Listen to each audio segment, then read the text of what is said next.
Aktar minn 40% tal-popolazzjoni Maltija kellha livell baxx ta' edukazzjoni fl-2022. Fi statistika maħruġa mill-Eurostat jidher li pajjiżna kellu waħda mill-inqas livelli ta' edukazzjoni madwar l-Ewropa.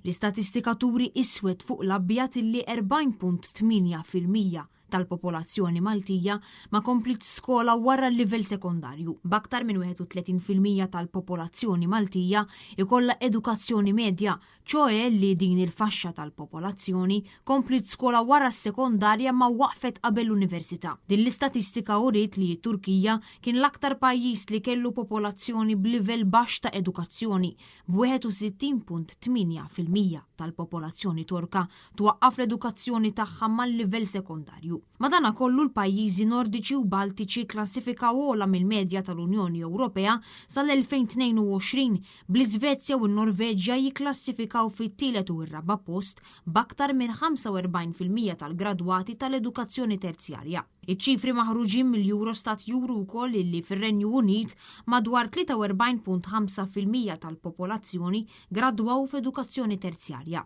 Skont l-istatistika tal-Eurostat jidher illi 28% biss tal-Maltin għandhom edukazzjoni għolja, illi jinkludu nies li attendew l-università jew istituti oħra ta' edukazzjoni terzjarja. Intant l-istatistika wrid diskrepanza wkoll bejn l-irġiel u n-nisa fejn f'35 pajjiż Ewropew in-nisa ta' bejn il-25 u l-34 sena kellhom proporzjon ogħla ta' kisba ta' edukazzjoni meta kkumparati mal-irġiel, b'Malta tkun wieħed mill-aktar pajjiżi li ra differenza bejn is-sessi. Fl-istatistika maħruġa l-Kummissjoni Ewropea nnotat diskrepanza bejn in-nefqa tal-Gvern fuq l-edukazzjoni u r-riżultat finali fejn fakret li fis-sena ta' qabel ċoe fl-2021 Malta kellha tielet l-akbar infiq fuq l-edukazzjoni mill-istati membri kollha.